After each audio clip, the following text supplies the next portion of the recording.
Puis troisième mesure, complètement nouvelle, celle-là, c'est la création, donc, pour la première fois, et nous allons le proposer en assemblée plénière au mois de décembre, là, dans quelques jours, un fonds de compensation routier pour les familles. Et je pourrais pu rajouter pour les familles les plus modestes. Ce fonds sera doté d'une enveloppe de 10 millions d'euros.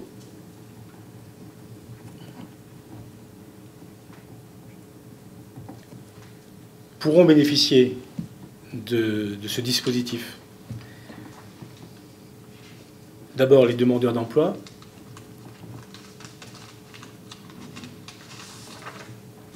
les étudiants,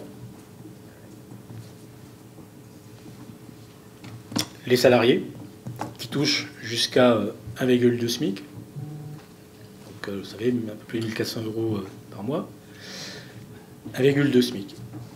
Salariés, les retraités, qui également touchent jusqu'à 1,2 SMIC, et également les entrepreneurs individuels, donc ceux qui ont donc les entreprises unipersonnelles, qui, dans le domaine du commerce, dans le domaine de l'activité en tant qu'artisans, ont leur propre véhicule, sont leurs propres employeurs et considèrent que leur outil de travail, c'est souvent leur véhicule, puisqu'ils se déplacent, un plombier, etc., un électricien, se déplace un peu partout. Et donc on va, pour la première fois, prendre en compte donc, l'ensemble de ce public.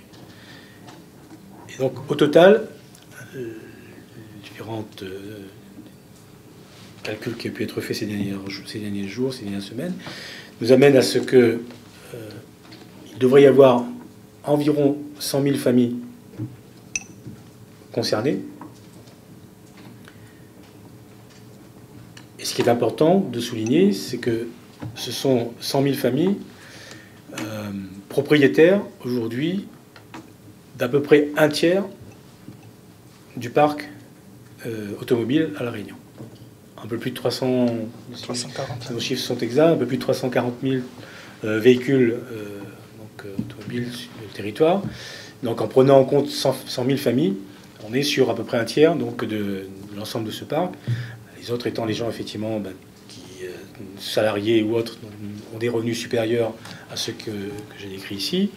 Pour d'autres, ce sont des véhicules qui sont pris en charge, enfin des véhicules pour lesquels éventuellement ce sont les sociétés ou les collectivités qui prennent en charge donc les essences. Donc voilà, on est là-dessus avec dans ce cadre-là. Donc 100 000 familles pour ce montant.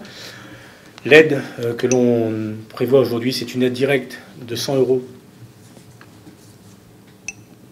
pour les familles concernées. On termine de travailler sur un mode opératoire le plus simple possible, le plus souple possible. Le principe 1 du téléchargement, donc sur le site de la région. La proposition des différentes pièces justificatives, il en faudra quand même quelques-unes, au moins la carte grise du véhicule, au moins une domiciliation, un RIB et justificatif de salaire pour pouvoir procéder à la liquidation et au paiement. Un paiement qui sera fait directement par RIB sur Internet pour la plupart des gens qui ont des comptes aujourd'hui. Et ce qui est peut-être important de souligner, toujours dans le cadre de ce mode opératoire, c'est une aide qui est une aide annuelle, qui est ouverte du 1er janvier 2019 au 31 décembre 2019. Et donc, les personnes concernées peuvent et pourront actionner cette aide à n'importe quel moment de l'année. Donc il suffira d'en faire la demande à un moment, qu'on soit au mois de janvier, au mois de décembre 2019 ou au mois de septembre, d'apporter les éléments justificatifs pour pouvoir donc bénéficier du virement que nous aurons prévu pour cela. Voilà le dispositif et le cadre nouveau que nous souhaitons poser pour 2019, pour tenir compte, je n'y reviens pas, donc, de tous les éléments de contexte que j'ai posés aujourd'hui, donc dans ce travail que nous avons engagé, donc de participer finalement à accompagner les Réunionnais aujourd'hui, et encore plus les familles les plus en difficulté sur un sujet qui aujourd'hui pèse un peu plus encore sur eux. Donc vous avez d'une part une enveloppe de 2,5 millions, fonds de compensation routier professionnel, une enveloppe fonds de compensation routier pour les familles, donc doté aujourd'hui de 10 millions d'euros. Donc voilà le cadre dans lequel on évolue.